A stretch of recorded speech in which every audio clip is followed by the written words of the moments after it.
What's going on, guys? It's Risky here. Welcome back to another Call of the Wild video. Today I'm going to be bringing you the best settings for FPS and visibility in 2025. There's some brand new graphic settings on the Hunter Call of the Wild with some of the latest updates, and there's a whole slew of new players as well. I know not everybody has the most expensive and best equipment out there to be able to play this game, and to be honest, it does take a pretty decent PC to run it, at least on good graphics, but trust me, you're not out of luck. As long as you're not on a complete potato, you're going to be able to play this game, and I'm going to show you exactly how to maximize your FPS. Alright, start off by opening your settings tab, go down to video, and make sure your game is full screen. By default, you'll probably be on a 60 FOV, which is really far zoomed in, and you actually will get a little bit better FPS because technically your screen has to load less images and pixels. I really can't stand it being that far in, so I back it a little bit off there to 80, or technically increase it to 80. VSync is going to lock your monitor to whatever native refresh rate it is at. So if you have a 60 hertz monitor, you're going to be locked at 60 FPS. If you have a 144 hertz monitor, you're going to be locked at 144, kind of like I am now. So I turn that off so I can maximize my FPS. For our graphics quality, you can turn down the preset all the way to low as it can go. Run FXAA plus TAA. This really doesn't affect your performance too much, and it is going to benefit your visuals a lot, because if you turn it off, you can see what FXAA looks like. It looks pretty bad and pixely and just kind of makes everything all blurry, and then this kind of does the same thing. So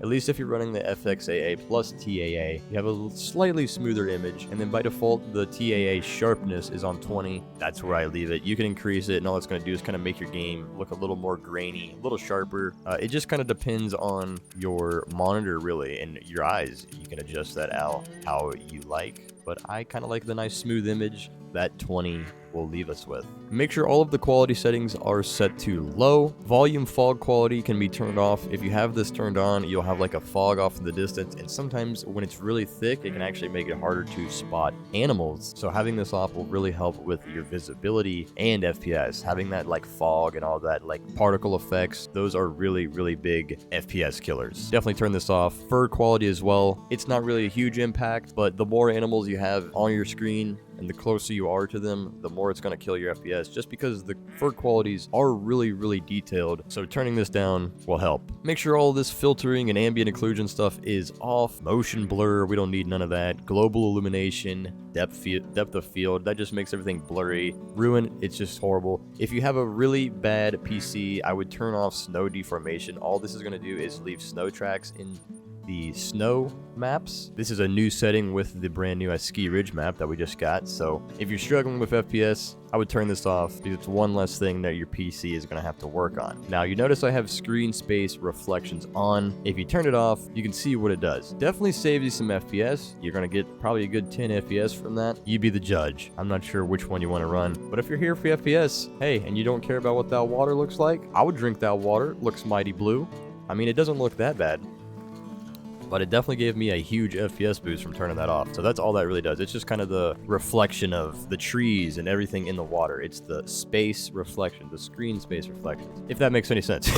It kind of does to me, kind of doesn't. So those are the graphic settings. These settings might not help you out so much, but any little thing that you can turn off that your screen doesn't have to load will help. So turn off your POI icons, turn off the need zone icons. I would even turn off the reticle if it's on. Make sure your track effects is on glow. That way it's not on particle glow. It just adds too many things, man. It's just too many effects, too many particle effects, and those will kill your FPS. So if you really want to play this game and you're struggling, these settings will absolutely give you a major FPS boost. And there's one more thing we can do. All right, so from your main screen, this is for PC only, I will say, but from your main screen here, if you're on Windows, go ahead and type in graphics settings, and this will come up. You're gonna need to scroll down until you find the Hunter Call of the Wild. You can click down the drop arrow and it will say GPU preference, and then you can do high performance, power saving, or let Windows decide. It puts it in high performance for me automatically. If you're struggling, go ahead and throw her in high performance, and that will give you a little bit of a boost and make your GPU focus on the Hunter Call of the Wild more when you are playing it. So there you go. I hope this video helped you out. If it did, be sure to hit that like button, subscribe if you haven't already. Let me know in the comments section if there's anything I can help you out with. I'll definitely try my best. And yeah, I'll see you guys in the next one.